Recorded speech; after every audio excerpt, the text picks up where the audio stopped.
Salut à tous, c'est Lilo. Aujourd'hui, vidéo différente des autres parce que j'ai envie de parler de sujets qui m'intéressent et qui me fascinent. Si ce genre de concept vous plaît, vous pouvez me le faire savoir par le pouce en l'air et l'espace commentaire. Aujourd'hui, je vais vous parler d'un sujet qui tourne autour de Breaking Bad, la série que tout le monde connaît forcément. Si c'est pas le cas, allez la voir sur Netflix. Merci. Dans cette série, on y retrouve Walter White. C'est un professeur de chimie. Il apprend qu'il a un cancer du poumon et qu'il lui reste quelques mois à vivre. Lui et sa femme sont très pauvres et ils ont en charge un gosse. Walter pense qu'à une chose, c'est faire suffisamment d'argent pour que quand il mourra, sa famille n'ait plus de soucis d'argent. Et donc, il se lance dans la production de méthamphétamine. Voilà, c'était un petit résumé de la série pour vous donner envie de la regarder. J'espère que c'est le cas.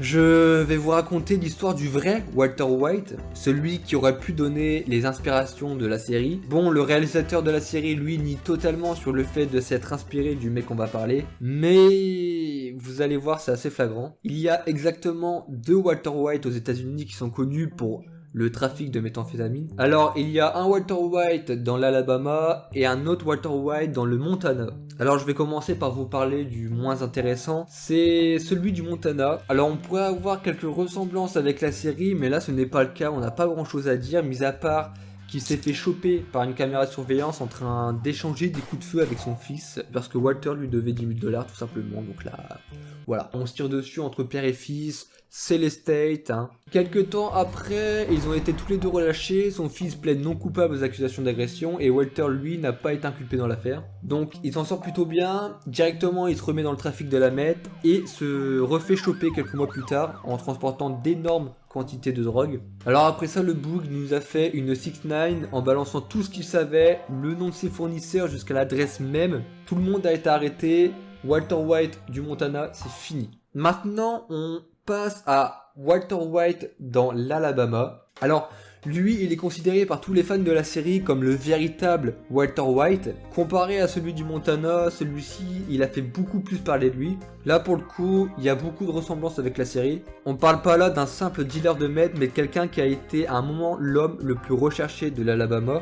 Donc le mec là, rigolez pas trop. Je vous épargne sa vie. Je ne vous raconte pas comment il a grandi, on va directement dans le vif du sujet. Tout ça se passe 10 ans avant la sortie de Breaking Bad. Donc c'est Walter Eddie White de son vrai nom. Alors lui, il a plutôt une vie normale. Il a une femme, un enfant, il est charpentier et il perçoit des revenus, mais pas assez. Un beau jour, donc pour remédier à ses problèmes d'argent et d'en gagner plus, il décide de se lancer dans la méthamphétamine. Bon, en vrai, là, rien de surprenant, on s'y attend un peu. Mais ce qui commence à connecter avec la série, c'est que Walter, lui, décide d'appeler Sammy, un pote à lui junkie, donc il consomme de la meth et il connaît aussi des contacts, il connaît un peu le réseau, il sait comment distribuer. En gros, lui, il s'occupera de la distribution plus tard. Donc, est-ce que déjà là, ça vous rappelle pas quelqu'un dans la série? Bon, je dis ça, je dis rien pour l'instant. Sammy, lui, il est à fond dans le projet de Walter, forcément, donc il le suit. Et tous les deux, petit à petit, ils vont commencer à monter leur business. Alors, j'ai fait exprès de pas préciser maintenant pour laisser un peu de suspense, mais Walter, lui, il veut seulement s'occuper de cuisiner de la meth. Il ne veut pas être en contact avec les fournisseurs. Lui, il veut juste être dans son labo, tranquille, et pas avoir affaire aux autres. Est-ce que là, ça ne vous rappellerait pas quelqu'un encore? Bon, bien évidemment, si, ça colle parfaitement avec le script de la série. Sammy qu'on pourrait associer à Jesse et Walter, bon bah Walter du coup. Ce qui est différent, c'est seulement le lieu du labo.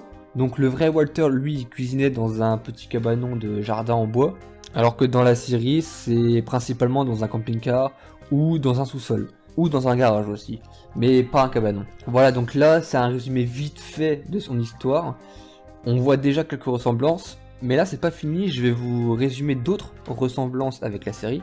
Donc déjà commencer par l'avocat de Walter qui a été choisi par Sammy. Et l'avocat, il est déjà habitué aux histoires de drogue et il en profite même pour tirer quelques pourcentages sur les ventes de meth. Donc là, c'est clairement la ressemblance avec Saul Goodman dans la série, qui est l'avocat de Walter et Jesse. Ensuite, on a la femme et le fils de Walter qui ne sont pas au courant des activités qu'il exerce.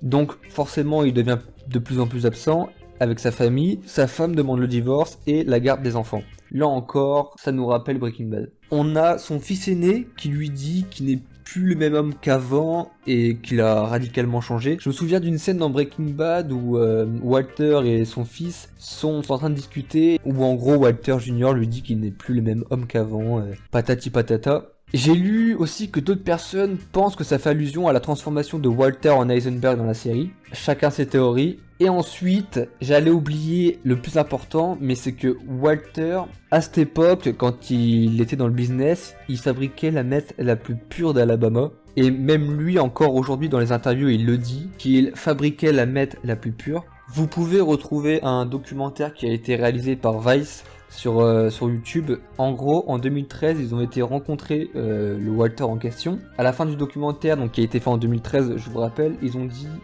qu'il allait se faire juger et que s'il se faisait juger, il risquait la perpétuité. J'espère que cette petite histoire entre guillemets vous aura plu.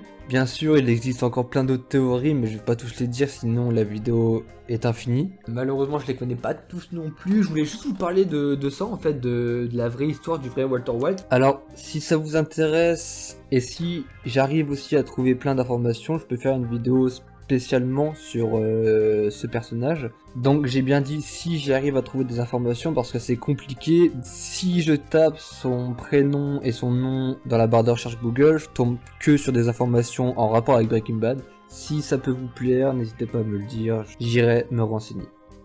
J'espère que cette vidéo vous a plu, je me suis beaucoup amusé à la faire, c'est une série que j'ai poncée ces dernières semaines. J'ai peut-être appris des choses à certains, sûrement que d'autres personnes savaient déjà tout et dans ce cas ils vont être écrits dans les commentaires. Moi je trouve ça fascinant qu'on fasse des séries sur des histoires vraies en détail, tout comme récemment Dahmer qui est sorti sur Netflix, qui retrace l'histoire d'un serial killer et j'ai commencé à le regarder. N'hésitez pas à mettre votre petit pouce en l'air si vous avez aimé cette vidéo. N'hésitez pas à vous abonner, à mettre la cloche de notification, à dire aussi ce que vous pensez dans les commentaires, c'est très important pour moi. Je vous dis à la prochaine pour une nouvelle vidéo. Ciao!